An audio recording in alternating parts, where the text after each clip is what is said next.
नमस्कार। Bharat 4 trillion economy वाला देश बन गया है। भारत ने जापान को पीछे पछाड़कर चौथा नंबर हासिल कर लिया है। खुशी मनाइए कि हम कागज पर ही सही 4 ट्रिलियन इकोनॉमी वाले हो चुके हैं। इधर हम 4 ट्रिलियन इकोनॉमी वाले हुए, उधर भाजपा शासित देहरादून से 7 लोगों का परिवार दूसरे भाजपा शासित हरियाणा में भाजपा के ही हिमायती बागेश्वर वाले धीरेन्द्र शास्त्री की कथा सुनने गया था। रास्ते में लौटते समय गाड़ी किनारे खड़ी करके 7 लोगों ने जहर खाकर खुदकुशी कर ली। कारण पैसों की तंगी और कर्ज बताया गया है। हम 4 ट्रिलियन इकोनॉमी वाले देश हो चुके हैं। न धर्म के नाम पर भारत को हिंदू राष्ट्र बनाने वाले धीरेन्द्र शास्त्री इसे रोक पाए और ना ही अर्थव्यवस्था को 4 ट्रिलियन बना देने वाली और बता देने वाली सरकार कुछ कर पाई। हम 4 ट्रिलियन इकोनॉमी होने के बाद भी सिर्फ और सिर्फ पोस्टमार्टम कर पाए। हम यानी भारत देश के लोग 4 ट्रिलियन डॉलर की इकोनॉमी बन गए हैं। तो सवाल यह है कि 80 करोड़ लोगों को राशन देने की जरूरत तो अब खत्म हो गई होगी। हम 4 ट्रिलियन डॉलर इकोनॉमी वाले देश हो गए हैं तो इसका मतलब है कि अब लाडली बहना योजना, मैया सम्मान योजना जैसी चुनावी योजनाओं की जरूरत अब खत्म हो गई होगी।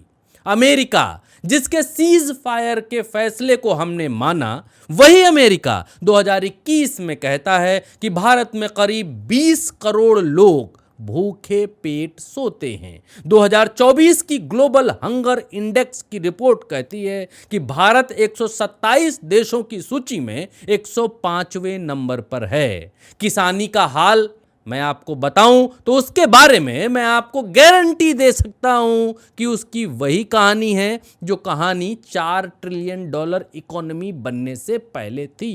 4 ट्रिलियन इकोनॉमी होने के बाद भी बदलाव कहां पर आया, आप अपने आसपास देखकर बताइएगा। और ये मत बताइएगा कि कल हम कीपैड वाला मोबाइल चलाते थे और 4 ट्रिलियन इकोनॉमी होने के बाद हम स्मार्टफोन पर आ गए हैं। अगर आप ये कहेंगे तो कोई और ये भी कहेगा कि कल हम पत्ते पहनते थे और आज हम कपड़े पहनने लगे हैं। तो ये 4 ट्रिलियन इकोनॉमी का कमाल नहीं कहा जाएगा।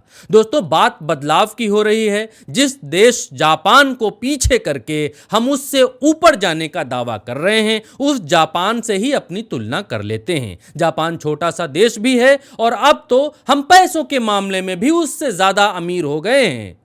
तो क्या हम यानी हमारा देश जब इतना अमीर हो गया है तो जनता के लिए क्या कर रहा है वो देखने की जरूरत है। जापान के पास बुलेट ट्रेन है जो 500 किलोमीटर प्रति घंटे की स्पीड से चलती है। हम बुलेट ट्रेन का सपना ही देख रहे हैं। क्यों?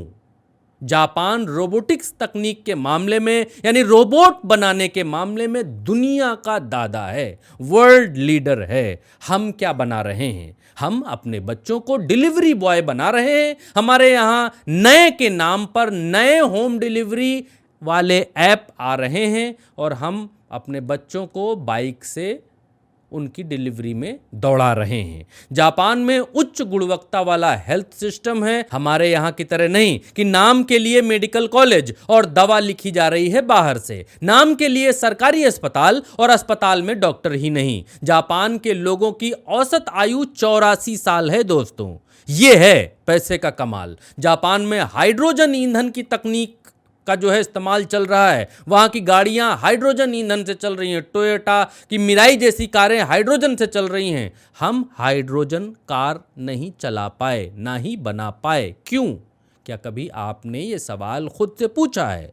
क्योंकि हम अपने बच्चों को धार्मिक यात्राओं में नारे लगवा रहे हैं। जापान के बच्चों को उनकी सरकार ट्रेन कर रही है। यहाँ शिक्षक भर्ती के लिए ही शिक्षक जूझ रहे हैं, जंग लड़ रहे हैं, कोर्ट कचहरी जा रहे हैं। बच्चों को क्या खाक तैयार कर पाएंगे? स्मार्ट सिटियों की बात कीजिए, स्मार्ट वेंडिंग जोन की बात कीजिए, तकनीकी शिक्षा पर बात कीजिए। जापान की थिंकिंग भारत से कहीं आगे है। हम जापान को कागज पर पिछाड़ चुके हैं, लेकिन जमीन पर जापान को पीछे करना इस तरीके के राजनीतिक हालातों में मुश्किल है। जहां 100 स्मार्ट सिटियां बना दी गई हैं, लेकिन वो कैसी हैं ये कोई नहीं बता पा रहा है। पुराने शहरों के नाम स्मार्ट सिटी रख दिए गए हैं और कूड़ा सही समय पर उठ जाए और नाले ठीक से साफ हो जाएं, बस इसी के आधार पर नंबर देकर स्मार्ट सिटी हम खेल रहे हैं। जिस स्मार्ट सिटी लखनऊ में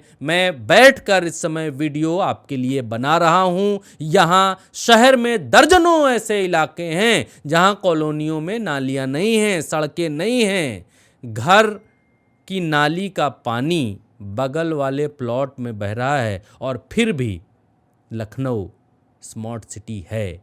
इसी तरह हम स्मार्ट सिटी बने हैं। जब हम इस तरीके से स्मार्ट सिटी बने हैं और अगर इसी तरीके से हम 4 ट्रिलियन इकोनॉमी बने हैं तो धन्य है, भगवान ही बचाए। भ्रष्टाचार के मामले में भारत 180 देशों की सूची में 96वें नंबर पर है दोस्तों। जापान विकसित देश है, हमने पैसों के मामले में उसको पीछे कर दिया है, यानी हम उससे ज़्यादा अमीर हो गए हैं।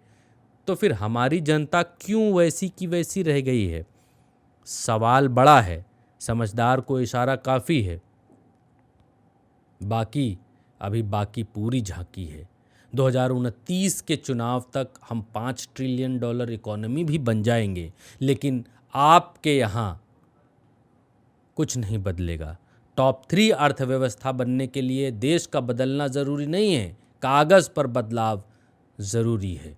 किसी देश की इकोनॉमी उस देश के सकल घरेलू उत्पाद यानी जीडीपी को बताता है। जीडीपी बढ़ती है फैक्ट्रियों से, आपकी खरीदारी से, आपकी भागीदारी से, आपके खर्च किए गए पैसे से। देश की जीडीपी महंगाई लादने से भी बढ़ती है। जीडीपी को आमतौर पर एक साल में देश के भीतर उत्पादित सभी वस्तुओं और सेवाओं के कुल मौद्रिक मूल्य जो जीडीपी है वो दर्शाता है। अगर कोई देश जैसे भारत 4 ट्रिलियन डॉलर की अर्थव्यवस्था बन गया है तो ये भारत देश की जीडीपी का मूल्य है, ना कि आपकी कमाई का मूल्य, ना कि आपकी प्रोग्रेस का सूचकांक।